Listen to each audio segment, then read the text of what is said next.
Ada peraturan baru pada pendaftaran CPNS tahun ini seperti nilai ambang batas yang digunakan tahun ini turun dibandingkan tahun lalu. Selain itu mengingat tahun lalu banyak keluhan para pendaftar terkait server dari BKN yang kerap error. Seperti apa antisipasinya pada tahun ini kami sudah bergabung bersama dengan PLT Karohumas BKN Pariono melalui sambungan telepon. Selamat siang Pak Pariono. Selamat siang Mbak Zakia. Pak Pariono, apa pertimbangannya sehingga nilai ambang batas itu diturunkan dibandingkan tahun sebelumnya? Jadi gini, tahun sebelumnya itu ambang batas itu 298. 298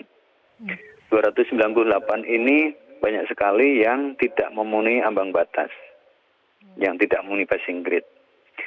Nah, kemungkinan kenapa ini diturunkan ya karena agar yang tadinya tidak memenuhi ambang batas ini bisa masuk ke passing grade. Tetapi di situ yang di tes inteligensi umum ini kan tetap 80 gitu.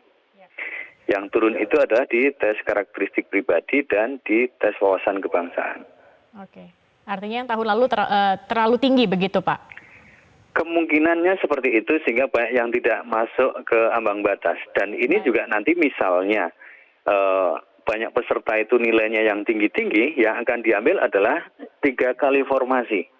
Jadi misalnya ada formasi 2, maka orang yang memiliki nilai 6 tertinggi, itulah nanti yang akan diambil untuk mengikuti tes seleksi kompetensi bidang. Baik. Kalau begitu evaluasinya apa lagi Pak dari tahun lalu sehingga apakah ada peraturan yang berubah lagi kah pada tahun ini? Yang berubah dari sisi pendaftaran ada masa sanggah di situ bahwa ketika setelah diumumkan seleksi administrasi, maka peserta yang dinyatakan tidak lulus seleksi administrasi itu bisa menyanggah.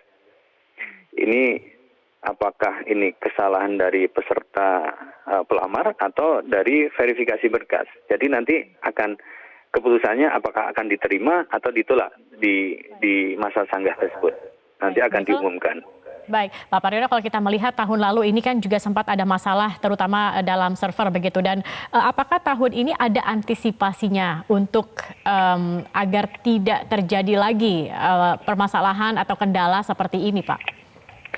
Jadi memang tahun lalu akan kami jadikan basic bahwa jangan sampai terjadi kejadian-kejadian yang lalu.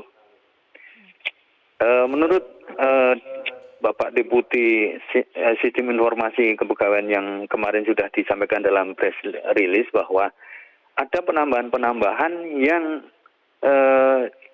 digunakan tahun ini. Misalnya untuk bandwidth. Bandwidth itu kita bisa sampai 5 giga yang akan kita gunakan. Tapi ini tergantung situasi. Apabila sudah 60% digunakan, nanti akan kita up lagi, akan kita naikkan. Kemudian dari sisi server bahwa server kemarin tahun lalu hanya 3 atau 4, sekarang kita naikkan jadi 5 server. Kemudian storage-nya, karena setiap pelamar itu kan nanti upload dokumen. Ini butuh penyimpanan yang besar, kita sediakan juga ada 5 tera di situ kita sediakan. Baik Pak Pariono, kita harapkan tahun ini tidak ada lagi kendala-kendala seperti yang terjadi pada tahun sebelumnya. Dan terima kasih sudah bergabung bersama kami PLT Karohumas BKN Pariono. Terima kasih.